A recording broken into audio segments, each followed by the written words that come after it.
Olá, meus amigos e minhas amigas. Aqui é Nélio Sizantov, mais um bate-papo com escritores na agroliterária. Bom, neste segundo episódio, nós vamos receber o escritor Eduardo Almeida, que vai nos falar um pouco sobre seus livros e projetos literários. Então, boa noite aí para o Alex, para a Dani, para a Ana Iriarte. O Eduardo acaba de entrar aqui. Vamos. E aí? Tudo bem? Beleza? Eu tinha colocado o fone aqui, mas não sei por que não está. Deixa eu ver o que está acontecendo. Você não consegue me ouvir? Eu consigo te ouvir, mas está saindo aqui no celular. Queria que saísse no fone para não ficar ruído, sabe? Entendi. Bom, vamos falando aqui. Enquanto isso, você regula aí. Posso ir falando sobre biografia aqui. Legal.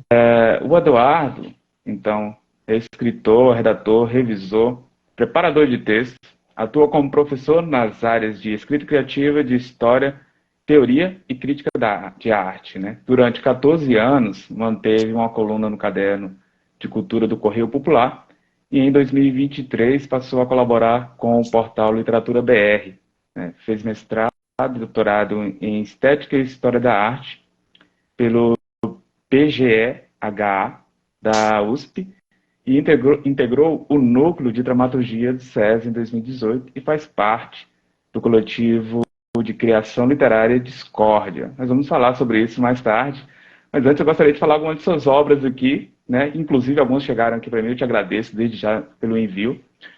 Essa eu não tenho, de 2017, que é Porque a Lua Brilha, na Cultura e Barbárie. Uhum. Testemunho Ocular, que é esta obra aqui, chegou para mim essa semana. Não li ainda, mas já comecei a dar umas folhadas no livro. Este aqui, Diante dos Meus Olhos, que é um baita livro, assim, eu gosto bastante. Fiz uma resenha sobre ele no blog Agroliterário. A gente vai falar também sobre esse livro. Esse aqui eu não resenhei ainda, mas foi uma das minhas leituras recentes, né? O Bela e a Besta, lançado pela editora Moinhos, que é de 2021.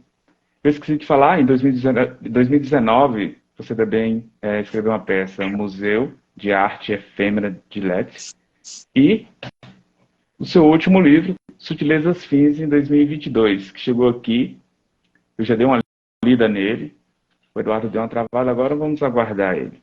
Eu estou Que é um te livro... ouvindo, né? Mas sumiu beleza. o vídeo aqui. Por que será? Tranquilo.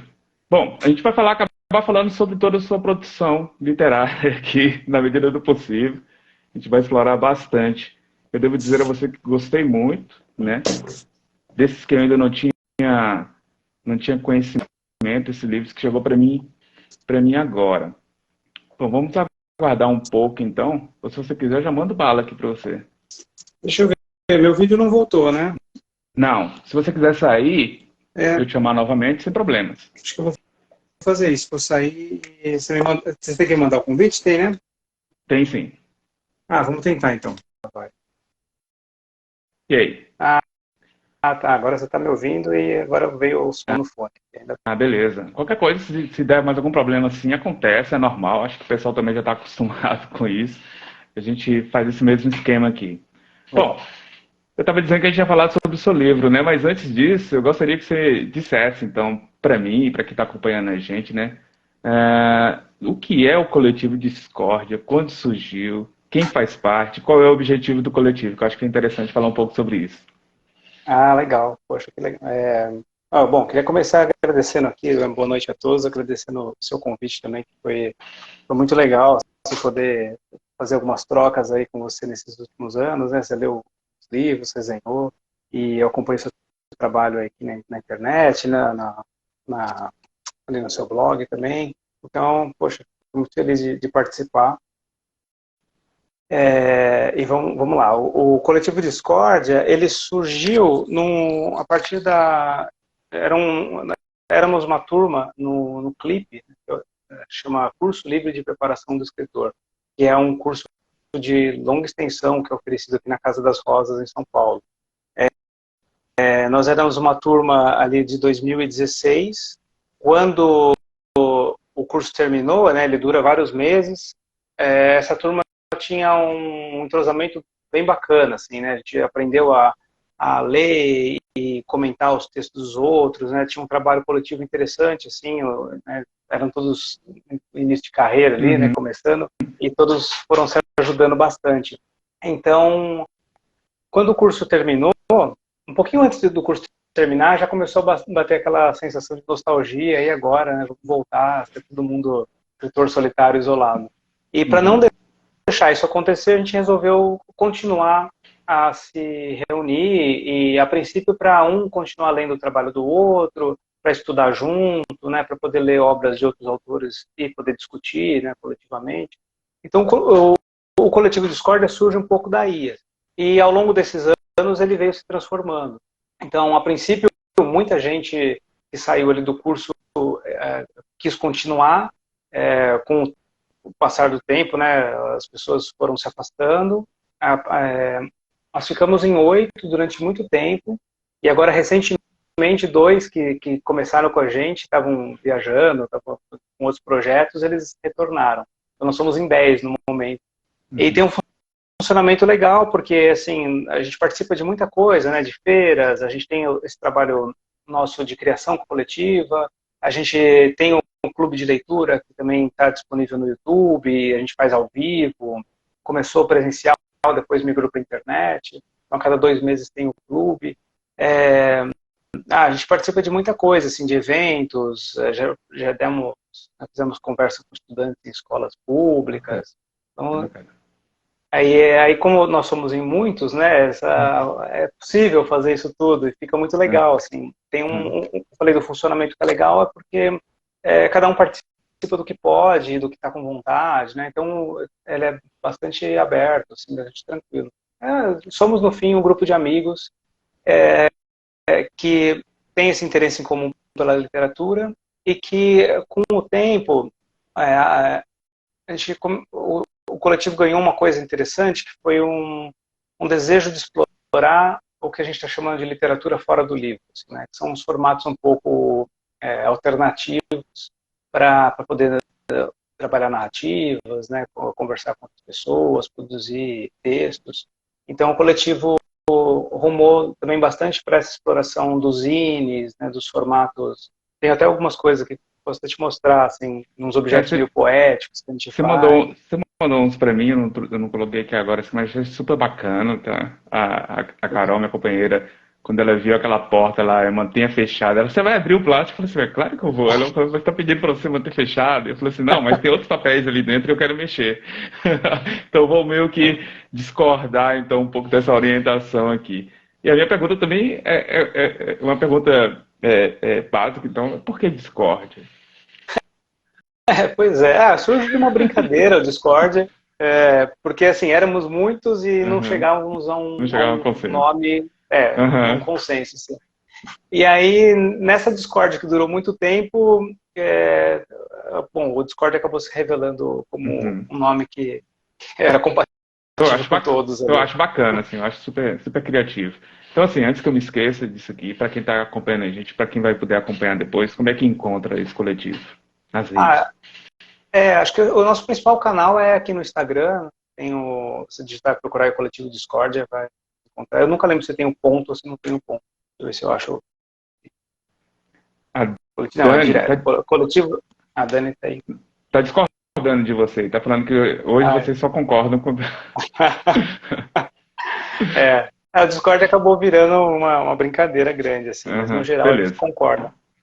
Tá, Mas você a é nossa o principal rede é aqui no no Instagram Instagram, e a né? gente tem um canal no YouTube também onde tem ali principalmente os clubes de leitura que a gente fez, né? Que a gente fez vários clubes, quase todos, na verdade, com a participação do autor do livro. Aham, Então, o vídeo acaba virando quase uma entrevista com o autor. Então, tem beleza, cara. um conteúdo bacana ali. Você ia falar, eu te cortei. Qual é o arroba mesmo? Do Discord? É Coletivo Discord. Beleza. Coletivo Discord, tudo junto. Tá. Bom, assim, o que posso adiantar da pouca leitura que eu fiz sobre sua obra, agora a gente vai tentar entrar nela, né? É, o que eu pude perceber é que você é um escritor bastante prolífico, assim, se a gente for olhar as datas de publicação, é quase uma publicação por ano, né? Um livro lançado por ano. E você é bastante versátil também, né? Não apenas se arriscando na prosa e na poesia, mas sobretudo imprimindo uma variação estilística bem heterogênea mesmo, como é o caso, sobretudo, desses dois livros aqui, né? Que é Diante dos Olhos e O Belo e a Besta. E são esses gêneros pelos quais você transita, que eu acho que transita muito bem, às vezes eles se confundem, né? Fica difícil você classificar o que é prosa, o que é poesia. E acho que o escritor não tem que classificar nada, nada mesmo, tem que mais ter que experimentar mesmo, né? Como é para você, então, transitar por esses gêneros literários? Porque geralmente, às vezes, o escritor acaba optando por uma coisa só, ou pela poesia, ou pela prosa, ou pela prosa poética, enfim. Uhum. Pois é, eu acho que isso é uma das coisas que mais me interessam. Assim. Eu acho que sempre tive um receio de acabar escrevendo sempre o mesmo livro, né? Ou ficar no mesmo formato, assim. Nada contra quem faz isso, mas é uma coisa que a princípio não me interessava, assim. Eu sempre gostei de poder ir testando um pouco os limites da linguagem, do texto, ver o que eu conseguia fazer. Então, esses meus escritos foram rumando para caminhos diferentes por um desejo próprio de experimentar, de fazer algumas... de ver o que eu conseguia fazer assim também. E, de fato, assim, bom, essa questão do prolífico que você falou talvez seja meio enganosa, assim, né? Porque eu acabei publicando bastante coisa nos últimos anos, mas esses escritos têm coisa muito antiga, né? O romance Diante dos Meus Olhos, que você citou, ele demorou pelo menos uns 10 anos, assim, da primeira versão dele até a publicação. Esse último, Sutilezas Fins, que eu lancei, esse é exclusivamente de poemas, né? Ele tem poemas aí de 14 anos atrás. Então, apesar de ter publicado assim, em um período curto de tempo aí, diversos livros, eu acho que eles têm um período de maturação bastante longo. Algumas vezes por opção próprias, algumas vezes por não conseguir publicar também, que é outra questão. É os percalços aí da trajetória do escritor, né? Mas sim, você mantém uma certa disciplina, assim, bom, pelo menos alguns dizem que está ali sempre escrevendo, outros não preferem maturar alguma ideia, ou a escrita surge em momentos, assim, inesperados, enfim. Acho que variou muito, assim. O romance eu trabalhei durante muito tempo nele, peguei e reescrevi diversas vezes ele de cabo a rabo. Isso eu tinha como um projeto, assim, que me deu bastante trabalho e eu fiquei trabalhando com mais disciplina nele. Mas outros nem tanto. Acho que cada um tem uma história, assim, né? Mas o Sutilezas Fins, que é esse de poemas, na realidade, eu nunca tinha pensado em publicar um livro de poemas. Apesar de escrever poesia como um exercício pessoal, uma coisa que me escrevia pro dia a dia, para experimentar mesmo uma questão de linguagem, ou porque era alguma coisa que me aparecia, mas eu nunca pensei nele como um projeto de livro.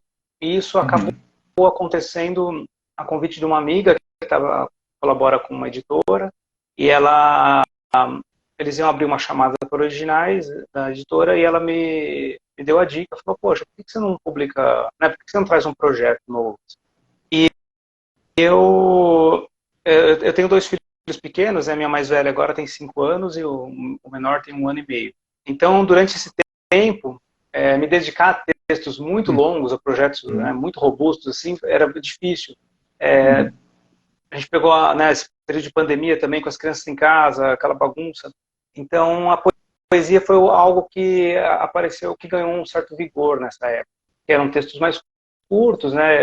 Embora eu voltasse a ele muitas vezes, era possível sentar em 10 minutos, né? Revisar um texto, trocar uma palavra, deixar na gaveta e no dia seguinte olhar de novo.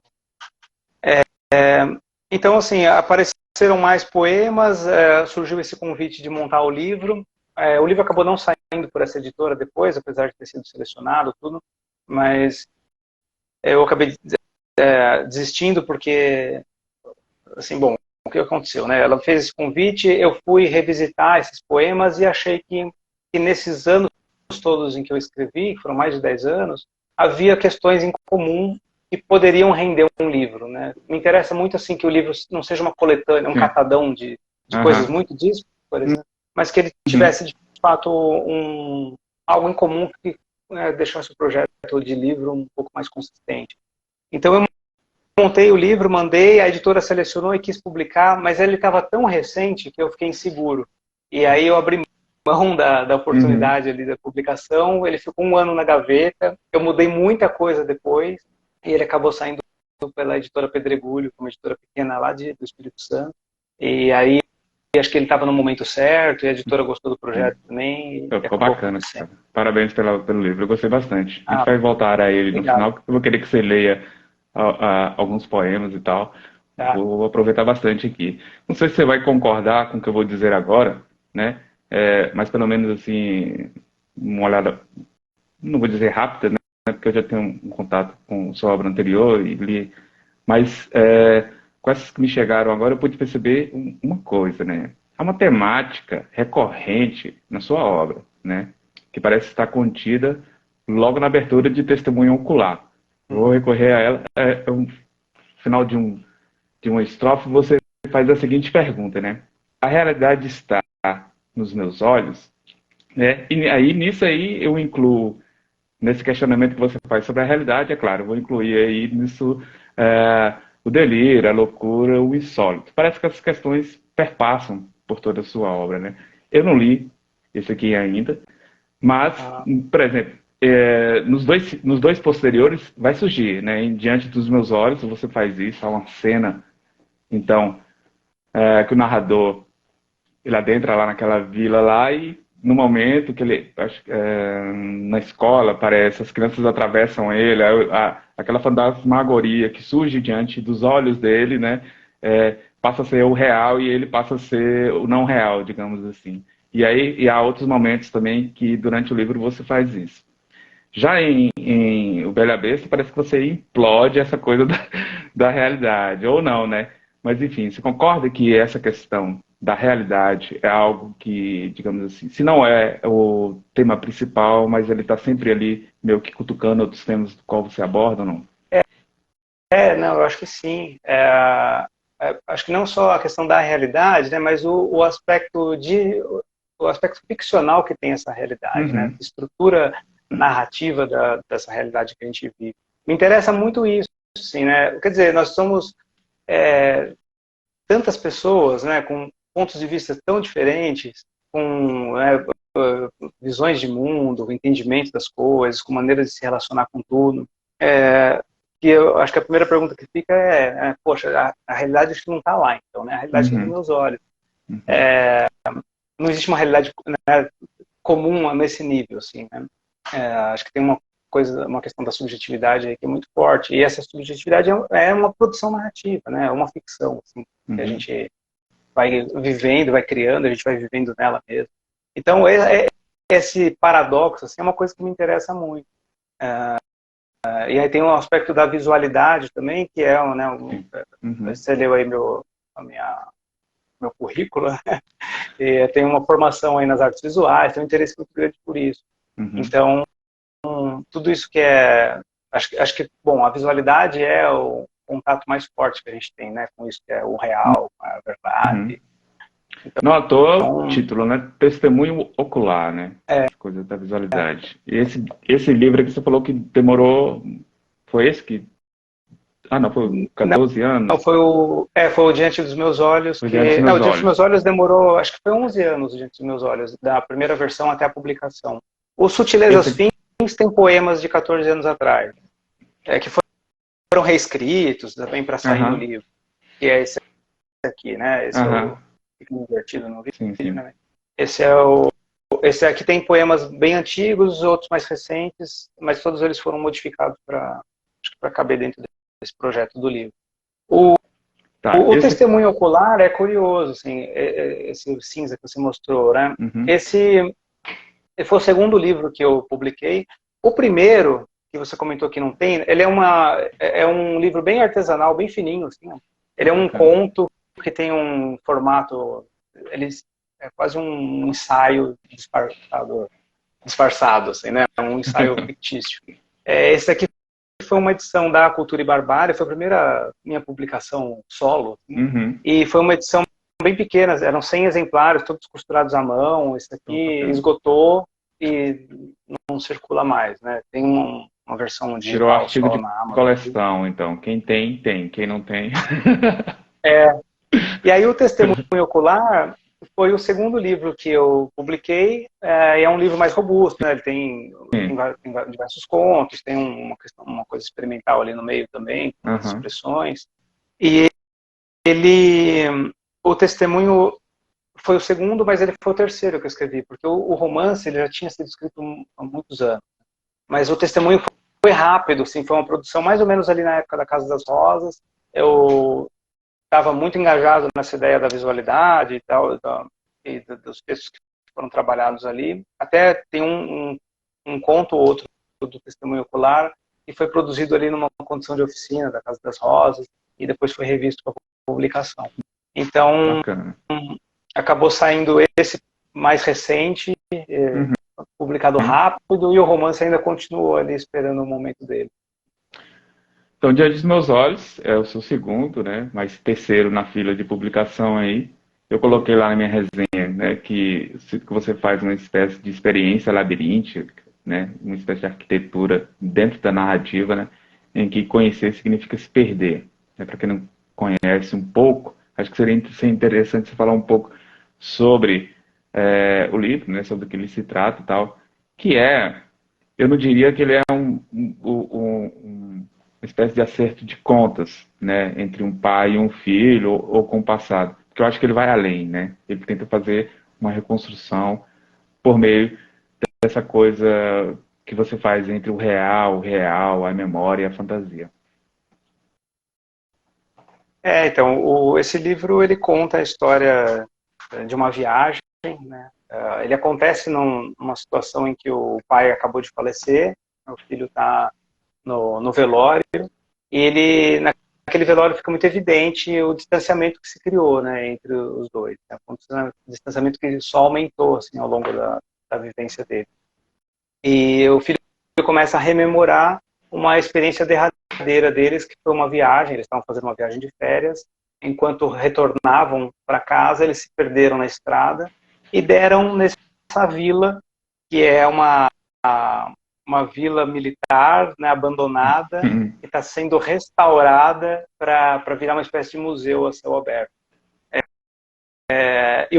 Enquanto eles estão ali, o pai se dá conta de que ele tinha morado ali, naquele lugar, quando ele era criança.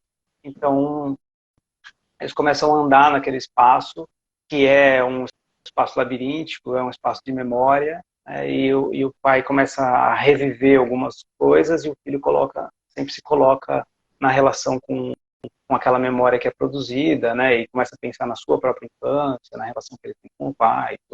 Então, é um livro que fala mesmo sobre a memória e acho que principalmente sobre como a memória é construída, como ela é uma construção, assim. Acho que você fala umas coisas muito legais ali na resenha. Você fala sobre essas ausências, os fantasmas, né, que estão habitando aquele lugar. Uma coisa bem legal que acho que você pegou, que é esse choque de geração às avessas, né? Você escreveu. Porque o pai é um cara mais sonhador, né, mais libertário, assim, que vive meio um pouco no mundo da lua dele, assim, também. E o filho é o contrário, né? Ele já é um cara mais conservador, mais pragmático, que tem muito mais medo de enfrentar aquele passado que está nele. E ele não consegue se desvencilhar daquilo, apesar de tentar. Acho muito bonito que você escreveu, assim, que o filho curioso busca... é que ele, ao que parece, né, ele parece ser um cara, digamos assim, autossuficiente, né, que acha que já aprendeu tudo na vida e que é capaz de resolver, de dar conta, de guiar seus próprios passos, mas aí no final, né, ele percebe que ele ainda tem algumas coisas a aprender com o pai, que é justamente quem ele achava que não tinha nada a aprender. E acho que ele vai percebendo, assim, por mais que ele perceba que o pai é muito diferente dele, o pai está tão impregnado que ele também é quase como que é um pouco o pai, assim, né? Então ele não consegue se livrar daquilo. Acho que o livro fala bastante disso, assim, né? Dessa relação entre as duas pessoas ali. Além disso, eu gosto muito de você trabalhar bem essas questões, né, esses temas. Eu gosto muito da forma como você constrói os espaços, né, assim, a impressão de que dá é de que os prédios eles vão surgindo, assim, à medida que você vai descrevendo a paisagem mesmo, assim. Então, é quase que nítido perceber isso, assim. E que não é um exercício fácil para quem escreve, né. Eu imagino, assim, que deve ter sido um exercício bastante hercúleo ou não. É, pois é, esse livro, ele, por eu ter ficado tanto tempo com ele já teve todo tipo de formato. Uhum. Então, ele já teve muita descrição, acho que ele teve um momento bom, depois eu continuei a trabalhar e acabei estragando um monte de coisa nele, acrescentando coisas, né, acrescentando acontecimentos. Depois teve um momento que eu quis cortar bastante, aí ele diminuiu de novo.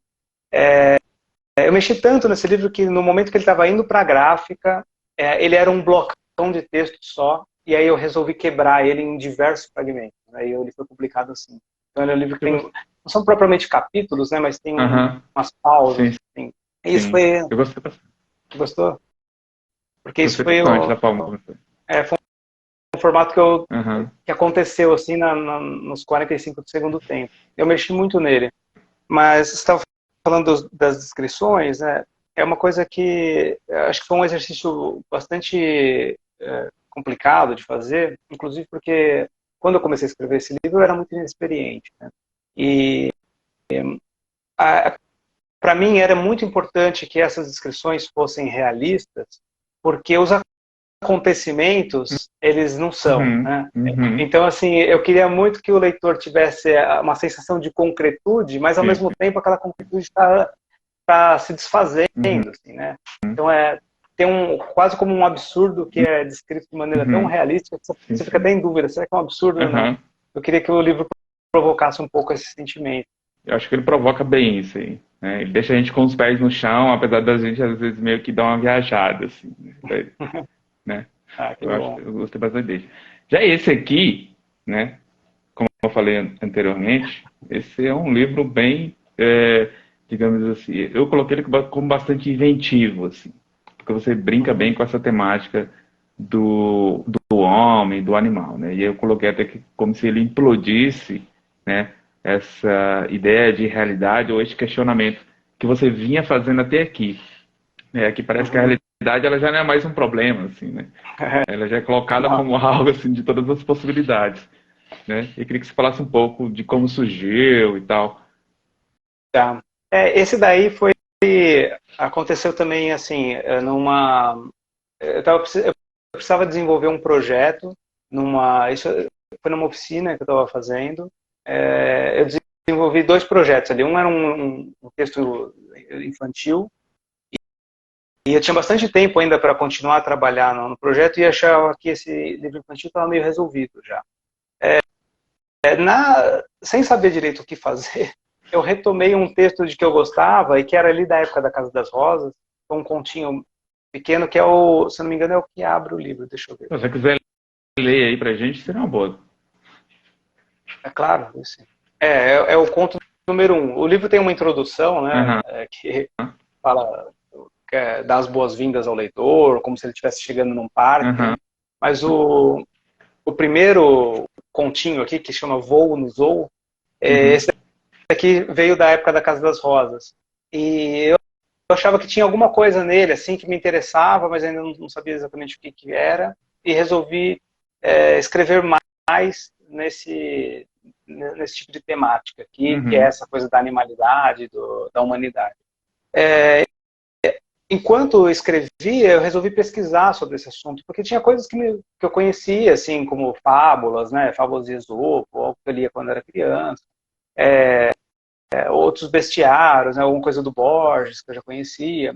Mas aí, enquanto pesquisava, eu descobri que é um universo assim, da uhum, literatura. Né? Tem uhum, muita coisa sobre isso, muitos escritores legais já se dedicaram a esse tema. Então, eu fui no encantamento, assim, dialogando um pouco com essas pessoas. Né? uhum, Acho que a Maria Esther Maciel é uma pessoa que eu sempre cito, mas que é uma escritora estudiosa aqui da literatura brasileira. Né?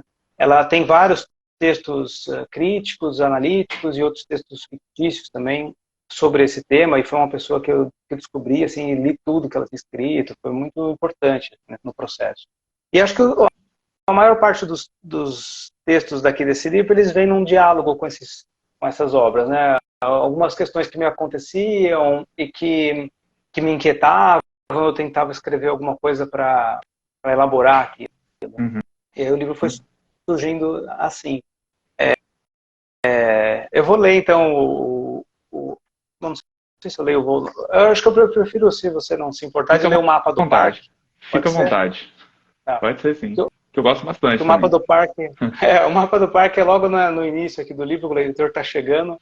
E como eu coloco o livro como uma espécie de um convite, né, para esse passeio, nesse zoológico aqui, que você não sabe quem está preso é você ou é o bicho, vocês estão presos juntos ou não, né? O mapa do parque diz assim, ao norte vocês encontrarão feras bonitas e elegantes, tradicionais, bastante educadas e dominantes, realeza do mundo animal. São elas que devoram, atacam, fazem as leis, ditam a ordem e o progresso. A águia, o urso, o leão. A leste são espécimes exóticos que se alimentam de crustáceos e insetos, cachorros quentes e frios. São animais das ilhas, aglomerados e isolados, num desafio conceitual para biólogos de plantão. Não percam o mongol, o ornitorrinco, o pokémon. O oeste é a terra nova, ainda pouco conhecida, embora muito explorada, onde os animais vivem de milho, floresta e futebol. Adoram festa. Isso é tudo que interessa. Se forem lá distante, não deixem de visitar o índio e trocar um espelhinho por outro. Uma foto pela alma. Cobra Norato, Tucano, Fulano Beltrano. O sul é o nosso norte, onde nada existe senão o frio e os animais do frio, a neve e os animais da neve, a solidão completa e os cientistas. Prefira visitar essa área enquanto é dia. Pinguim, pingolim, plim, plim. Quem habita o centro é a fera mais medonha, perversa e traiçoeira, que passa despercebida de si mesma, sempre pronta para o bote. Se vocês devem ter cuidado durante a jornada, estimados amigos, é como um bom selvagem que habita o seu interior. Todos os olhos estarão voltados para ele. Toaletes e cafés se encontram próximos das principais atrações. Visite nossas lojas e leve boas recordações dessa experiência fantástica. Mostrem os dentes, vocês estão sendo filmados.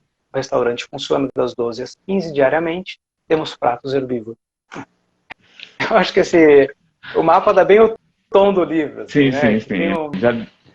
Já te situa mais ou menos no que você vai encontrar pela frente, né? Eu acho que o grande tom desse livro é o humor. Mas é um humor que eu tentei trabalhar ele de um jeito que não fosse só um riso pelo riso, né? Mas que fosse um riso assim, diante da impossibilidade de ter outra reação. Acho que o riso é como é que eu escrevi aqui? Eu já nem lembro mais. Mas tem uma frase que eu gosto muito, que eu coloquei bem no começo. Acho que no começo. Não, o humor é o derradeiro ato de dignidade perante o abismo. Isso, Acho que o livro tem muito essa tônica, assim, né? De estar diante do abismo e o que você pode fazer ali é rir de si mesmo, porque não existe outra solução.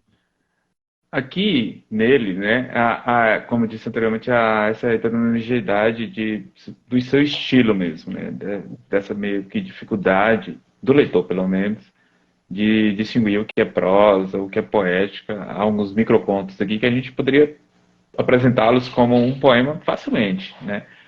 E eu acho que o caminho para a publicação do Sutilezas Afins era meio que inevitável, assim, porque você já vem demonstrando esse flerte, digamos assim, essa verve poética em seus livros anteriores, né?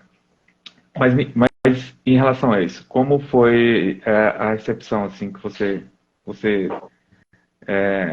teve o que esperava, ou quais foram os retornos assim, que você teve desse aqui? Porque ele destoa completamente dos anteriores, né? Destoa, assim.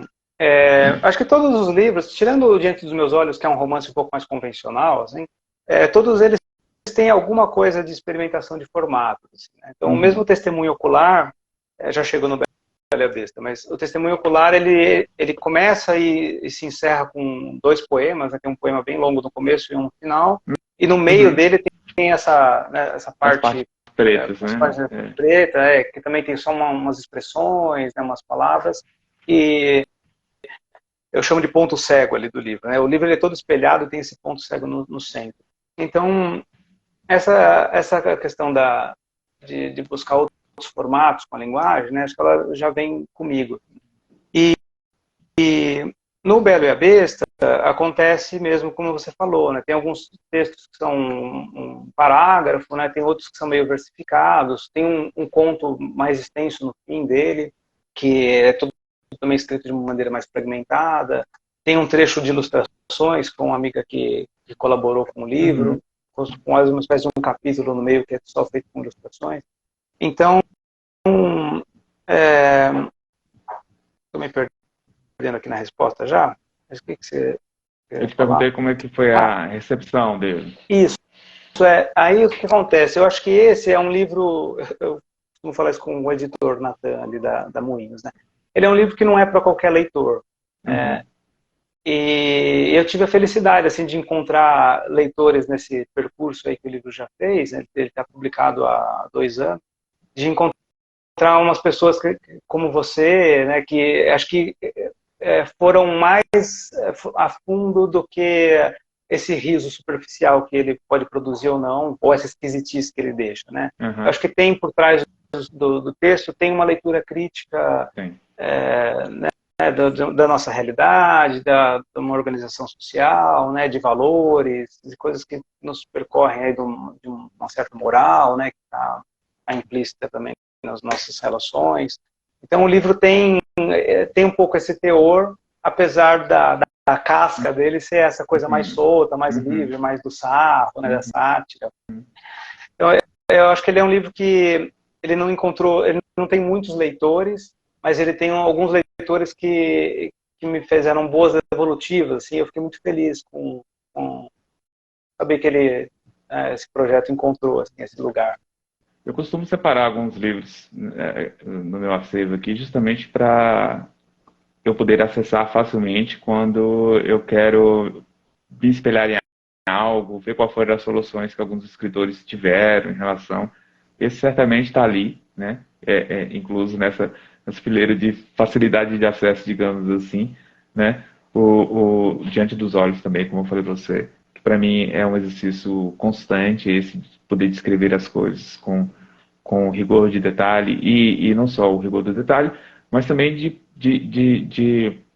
com certo magnetismo, assim, né? De você não tornar aquela descrição enfadonha, mas você captar o leitor mesmo e segurá-lo ali e mantê-lo naquele ambiente que você quer. Então, acho que você encontra boas soluções ali.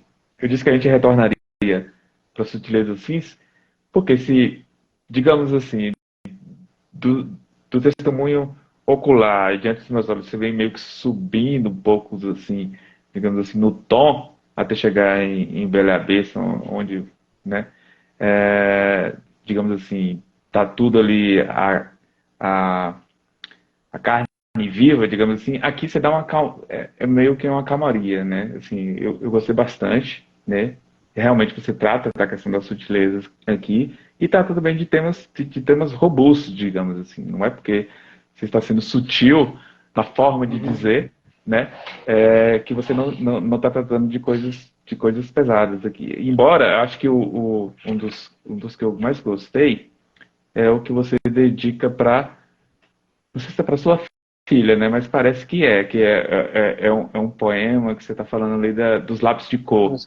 né? Eu gostei bastante dele, assim, de uma delicadeza, assim, que eu falei assim, olha só que beleza isso aqui, né? Mas eu queria que você lesse agora alguns, você separou ou tal, mas vamos falar um pouco desse, porque afinal de contas é o seu último livro, ele já saiu da pré-venda, né? Já. De 2022, então. E já está por aí, depois a gente vai falar de como as pessoas podem adquirir eles e tal, mas, enfim, se a gente puder retornar agora um pouco a ele. Claro. Então, esse livro... Não, Pode falar. quer me perguntar? Esse livro, ele... eu contei um pouco dele aqui já, né? De que ele foi... Assim, que tem textos mais antigos, mas... e que quando eu me peguei, assim, olhando de volta para esses textos, inclusive porque já vinha, né, trabalhando mais com poesia aí na época da pandemia, acho que já fui abrindo um pouco mais o meu olhar para isso. eu fui revisitar esses textos antigos e tinha algo em muitos deles, né, que era esse meu interesse por essa questão da sutileza, né, que acho que a princípio não era muito claro para mim, mas que era alguma coisa um interesse que já vinha comigo há bastante tempo, assim, que foi sendo construído também ao longo desse tempo. Apesar, bom, acho que sim, eu concordo com você que esse livro tem um outro tom, né, porque os outros são livros mais agitados, assim, acho, mais agressivos até de algum modo, mas esse livro eu acho que ele tem uma coisa que é mostrar a potência da sutileza, né? Também não é uma sutileza que não serve para nada, né? O que é um momento de descanso e de contemplação, não é bem isso, assim, né? Mas é mostrar o poder de transformação que essa sutileza pode ter. E que acho que está cada vez mais esquecido isso, sim, né? sim. De algum jeito. Acho que a gente está vivendo uma sociedade cada vez mais armada, mais reativa, né? Mais endurecida, embrutecida em muitos sentidos. Então, eu achei que era o momento de publicar, né? Porque tinha essa vontade de mostrar que na sutileza existe uma potência transformadora que não pode ser ignorada. E, naturalmente, vieram os fins, né, junto, porque também acho que era importante entender que, que as coisas acabam, né, e esses encerramentos precisam ser enfrentados, precisam ser encarados e assumidos. Né? A gente precisa encerrar as coisas para que outras coisas aconteçam, né? Então, acho que, naturalmente, a sutileza puxou o fim. E no meio Eu não sei se foi do esse. livro tem, e no meio tem a terceira parte do livro que não está no título, que se chama Suspiros. Né? E ali, acho que as sutilezas têm uma apreciação da sutileza, né, que é essa primeira parte do livro, aí tem os suspiros e os fins tem, acho que esse desejo de enfrentamento dos fins. Eu não sei se foi intencional ou não, mas pelo menos na primeira parte, parece que há uma espécie de dedicações, assim, né? Você dedica alguns poemas a algumas pessoas. Eu fiquei curioso e contei, né? E aí um terço deles, né? São um total de 23 poemas na primeira parte, e um terço dele, 8 poemas pelo menos, você dedica a alguém, né? Então ele parece que também é uma obra em que você faz uma espécie de elogio a algumas referências suas, né? A referências tanto intelectuais quanto pessoais também. Queria que você falasse sobre isso. Foi Eu intencional ou adoro não? isso. Foi intencional. Eu nunca tinha parado para contar, nem sabia que eram tantos. Mas eu queria primeiro aproveitar o momento, porque eu acho que é uma gentileza, assim, né? Eu sou muito grato às pessoas que estão ali dedicadas, né, aos livros. Inclusive, né, algumas são falecidos, né, são pessoas de outros países e tudo mais. Outra não, outra é minha filha mesmo, como você logo viu. Mas são pessoas que, de algum modo, me ajudaram, né, a elaborar esse pensamento, a apreciar o mundo de uma outra maneira, né, a transformar o olhar. Então, foram pessoas que eram tão importantes no processo que eu quis trazer aqui para o livro e nomeá-las, né, e fazer uma espécie de homenagem. Eu acho Algumas delas. mais do que vale você ler, então, algum poema depois, é claro. Você separou aí pra gente, pra Claro. poder homenagear as pessoas. Tem até uma sequência, assim, né? Que agora que é legal voltar assim, ao livro, porque tem uma sequência. Tem o Roland Barthes, né, que é um deles, Fernand Deligny, que é uma outra pessoa, né, ambos são franceses. Né?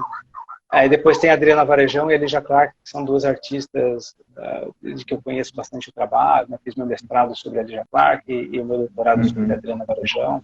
Então, pessoas com quem eu fiquei em contato assim, com a obra, né, durante muito tempo e que foram sendo incorporadas de alguma maneira. Assim. Eu vou ler, então, deixa eu ver. que tem um bem no começo aqui também, que acho que já dá um pouco o tom dessa sutileza, que chama gesto mínimo, que está na página 10. O gesto mínimo diz assim, ponto sobre o plano, ponto nunca final, linha nunca infinita, um movimento qualquer, precisamente qualquer, faz transformar o dado neste jogo da vida, tropeçante, ululante, irredutível, mínimo múltiplo comum, elevado à potência de ser, divisível, compartilhável, sensível, deslocamento capaz de mover um grão de terra e assim mover a montanha.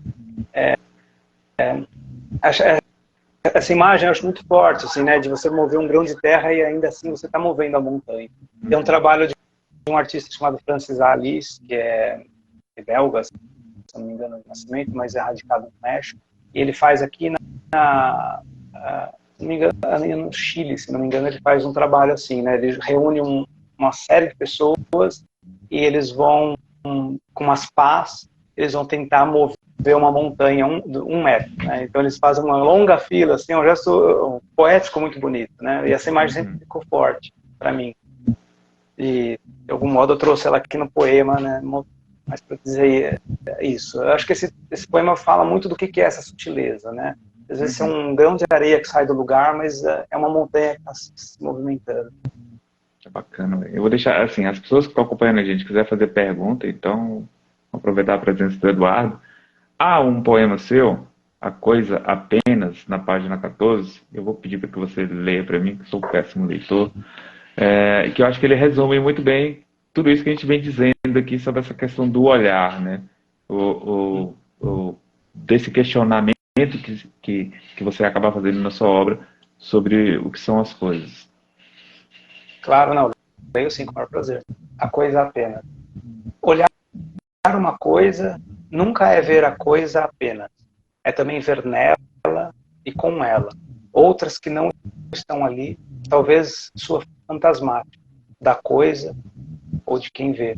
Talvez um sentido muito dado, uma legenda, correspondências, alucinações, lugares comuns.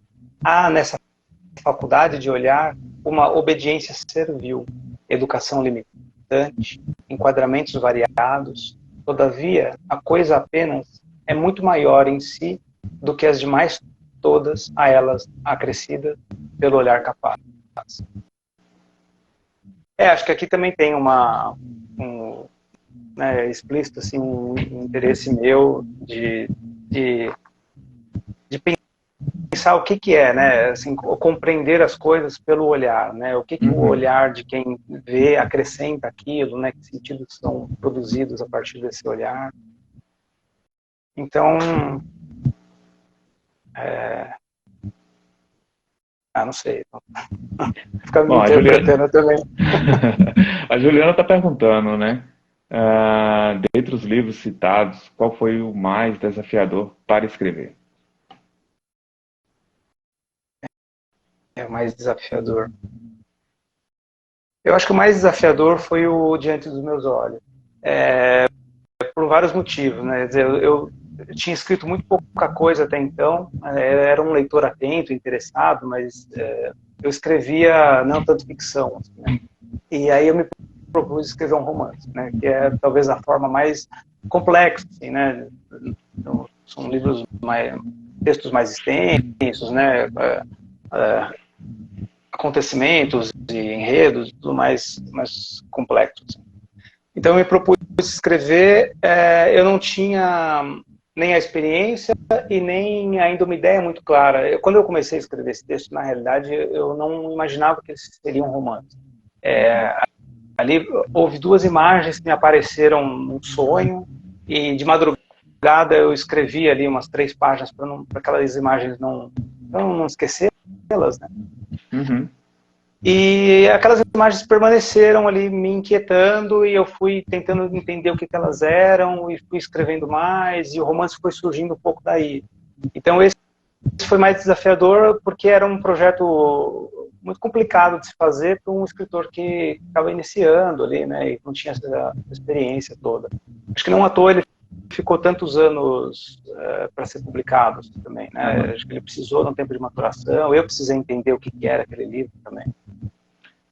Eu não mencionei, né, mas esse desafio, ele foi digamos assim, bastante compensador no final, né, porque afinal de contas ele recebeu menção honrosa no programa Nascente, da USP, né, Nascente, e o Prêmio Sesc de Literatura de 2016, ele também recebeu, e enfim, para um escritor, né, inseguro como você esteve em algum momento, né, e durante todo o trabalho que teve, de certa forma, é um alívio e tanto, né? Porque é difícil, acho que para a maioria dos escritores, uma coisa é você ter uma ideia da sua obra, né? Você ter uma opinião própria, crítica, né? Sobre ela, às vezes alguns, né? Não tão críticos, outros críticos de modo severo demais consigo mesmo, né? Mas enfim, não deixa de ser uma incógnita, né? O que é esse livro, né? Ou como ele saiu, enfim, né? Aonde você conseguiu chegar com ele, se foi bem sucedido ou não, né? Isso é sempre um incógnito. Então, acho que de certa forma, é claro que há inúmeras obras aí fantásticas que não receberam prêmios, mas não deixa de ser, né? Um alívio e tanto, né? Sim, não, com certeza. Eu estava com esse livro há bastante tempo, né? Já tinha enviado para muitas editoras, nunca tinha recebido nenhuma resposta. E eu conversava bastante com a Verônica Stiger, né, que é uma escritora também. Ela foi minha orientadora na especialização que eu fiz e depois a gente manteve contato. E eu falava para ela, poxa, eu tô com esse livro, né? Já mandei para tantos lugares e não acontece, né? Ninguém se interessa, não tem nenhuma resposta de editora, nenhum interesse de publicação. E ela falava para mim, não, escreve em prêmio. Escreve em prêmio porque você está começando, tem um monte de prêmio para escritor iniciante, que uma hora vai acontecer, não tenha pressa. E aí, o primeiro prêmio que chegou foi essa do Nascente USP, né, que é um projeto muito legal de diversas áreas das artes ali dentro da comunidade da USP. Eu fiquei muito feliz por ter recebido ali essa menção. E aí no ano seguinte chegou a menção no Prêmio Sesc, né, que é um prêmio de abrangência nacional, né, tem mais penetração. E o do Sesc, quando o Henrique Rodrigues me ligou, né, que eu trabalhava na organização do prêmio ali na época, ele me ligou e falou, aqui é o Henrique, tô te ligando aqui, né, do Prêmio Sesc para dizer que você vai receber essa menção honrosa, ela vai ser publicada. Aí no momento que eu desliguei, eu estava sozinho em casa, eu desliguei o telefone e eu fiquei pulando uns 10 minutos, assim, que nem um bobo dentro do apartamento.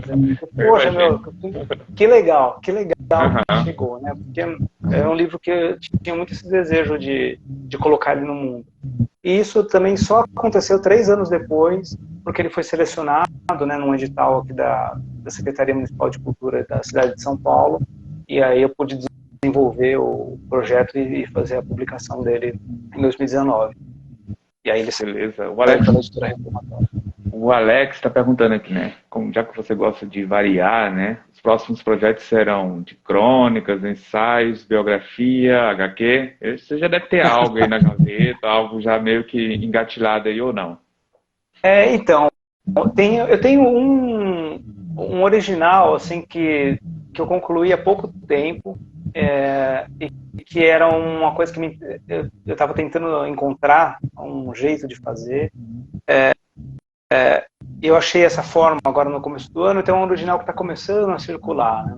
O que eu fiz nesse original foi reescrever 3 histórias que eu já tinha prontas, mas que a princípio elas foram escritas como dramaturgia, né? Eram 3 peças de teatro, e eu quis transformar essas 3 peças em 3 contos mais extensos.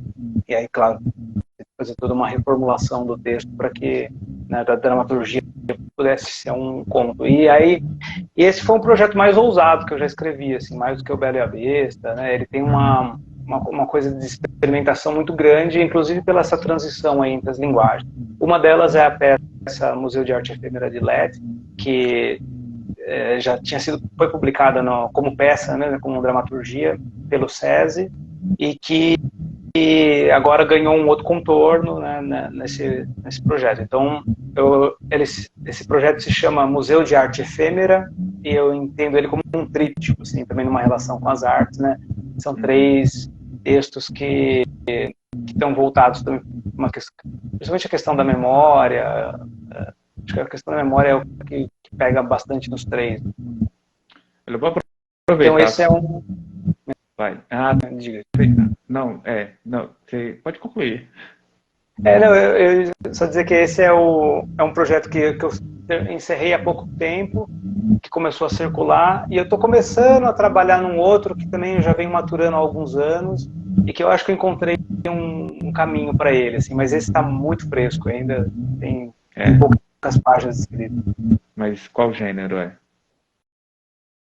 Pois é, eu não sei o que ele vai ser ainda. Não, talvez ele seja uma...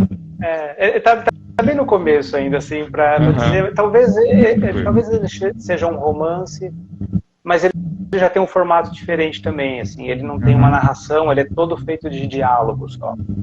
Bacana. Há alguns contos seus que são assim, né? Alguns contos em o Belhabestas que são assim, né? São diálogos apenas. São diálogos. Isso é uma coisa que também tem me interessado bastante, assim, nos últimos tempos, e tenho tentado trabalhar. Assim. Esse projeto mais recente, ele também tem uma relação com um artista de que eu gosto muito, e o livro vai um pouco na biografia dele, mas também tem muita coisa inventada, então ainda é meio cedo para falar, assim, mas torcer para dar certo.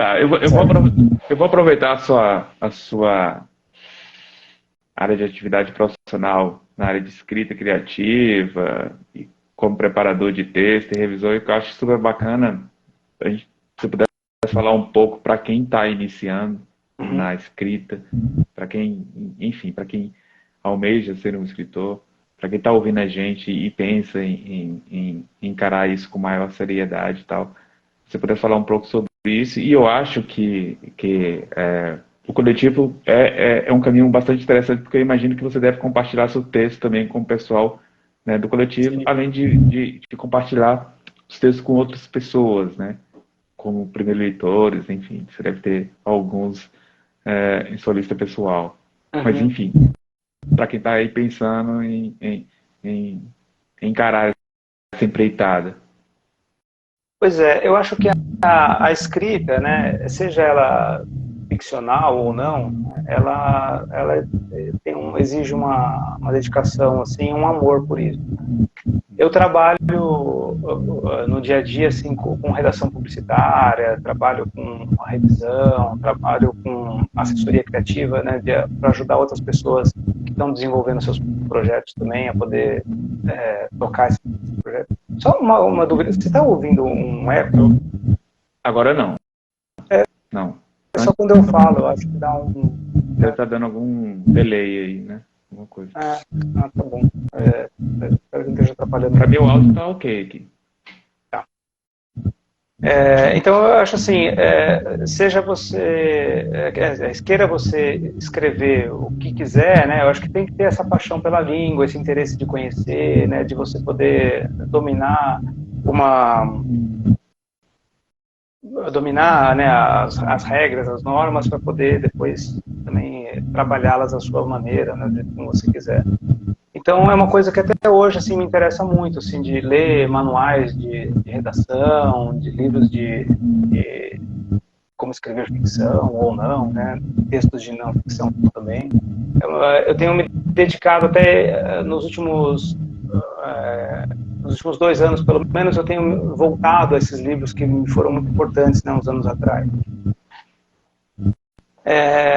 E digo isso porque eu fiquei até... Aliás, eu digo isso pensando também numa coisa assim, apesar de falar isso, parece que eu sou um grande gramático, assim, né? E eu sou péssimo nisso desde a época do colégio, assim, de análise sintática, essas coisas, acho que não é por aí. Inclusive, por conta dessa frustração de conhecer bem pouco disso, de dominar muito pouco essa questão mais da gramática mesmo, eu andei me me provocando assim umas semanas atrás, entendendo que acho que eu tenho uma relação menos de cientista com o texto e mais de artista. Tenho um interesse mais estético assim por esse lidar com a linguagem. Então, eu acho assim, tentando não ser prolixo demais, mas estou pensando que acho que a partir desse amor pela linguagem, né, ela vai poder tomar o caminho que aparecer, né? Mesmo, sei lá, quando eu estou escrevendo redação publicitária, conteúdo para marcas na internet, ajudando, revisando uma tese, né, de uma pesquisa científica, acadêmica que vai ser defendida, ou trabalhando com alguém que está desenvolvendo um livro, um romance, né, e está meio perdido ali no processo criativo. Acho que tudo isso vem do mesmo lugar, né, que é você conhecer, ser um apaixonado pela língua e poder usar essa língua para expressar o que for da maneira como for necessário.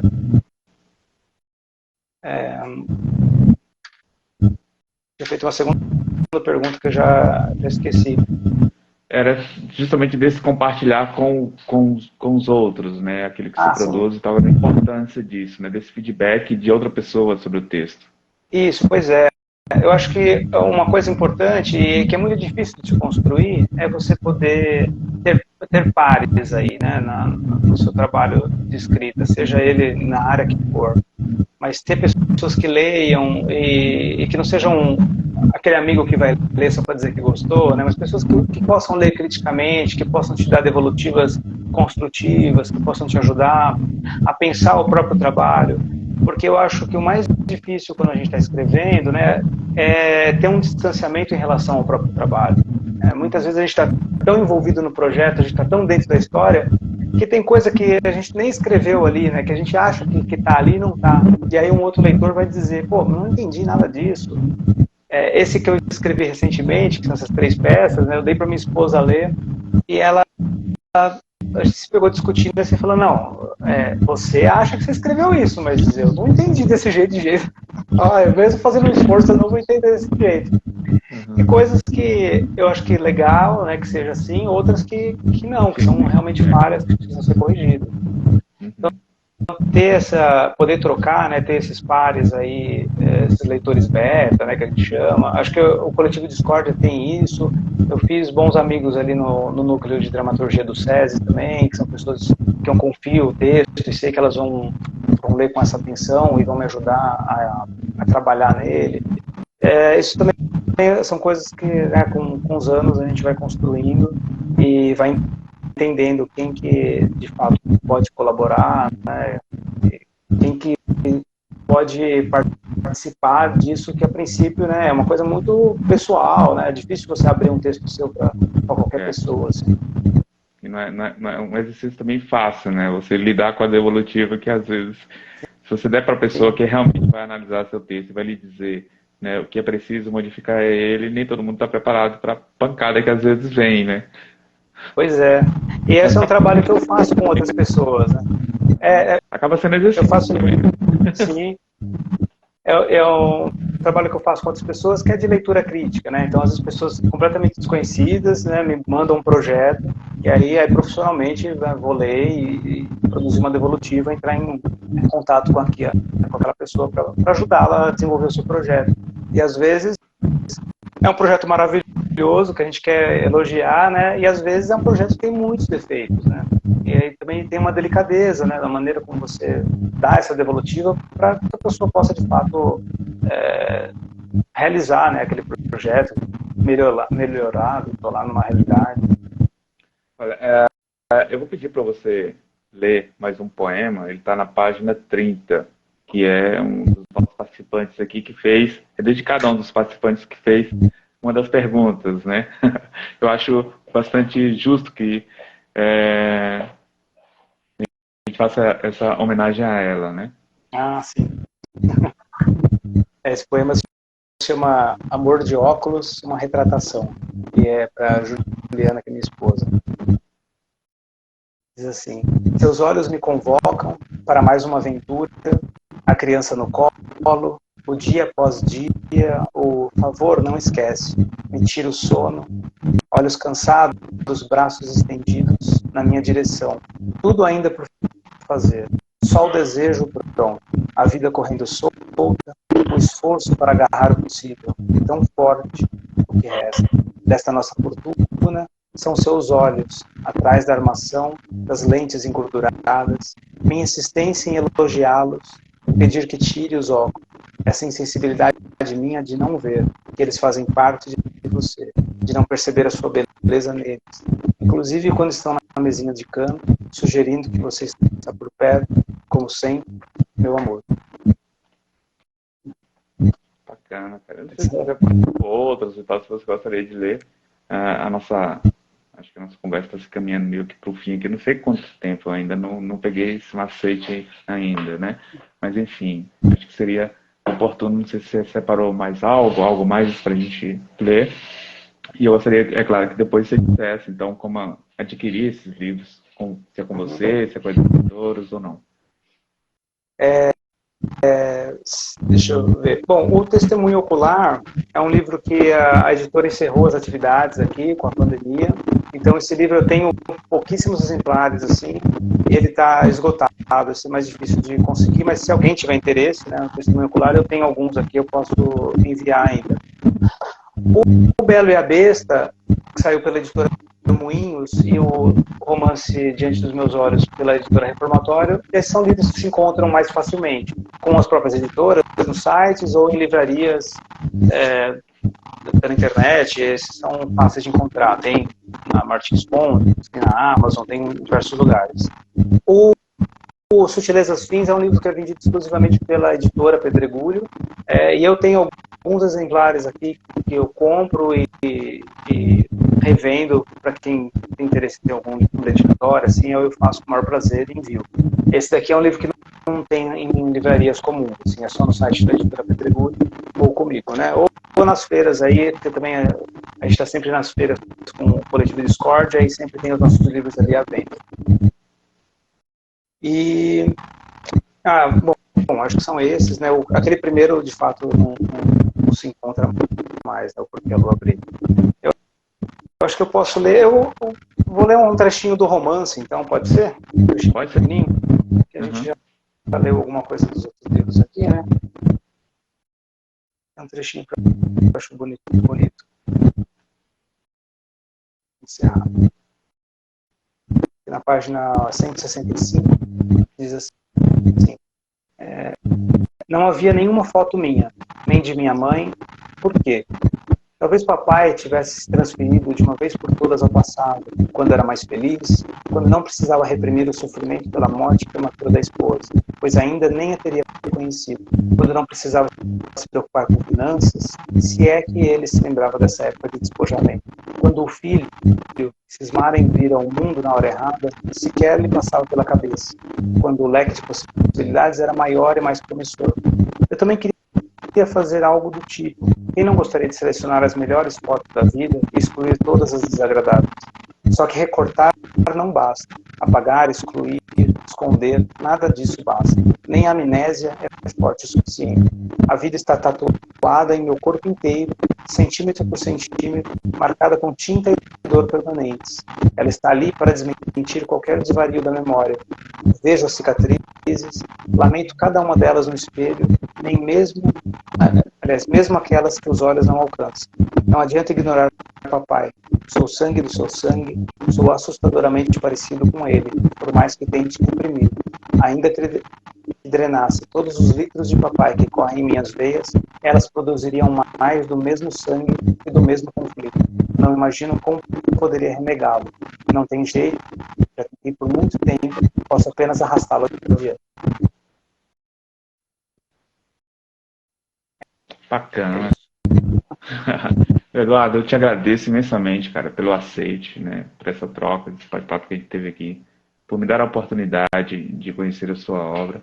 E, enfim, mais uma vez obrigado. Espero poder contar com você outras vezes, é claro. Não sei até quando esse projeto vai para frente, mas enfim, espero que isso possa acontecer. E não só para o meio virtual, mas espero encontrá-lo aí por essas andanças avanços aí literários aí, Brasil afora, enfim.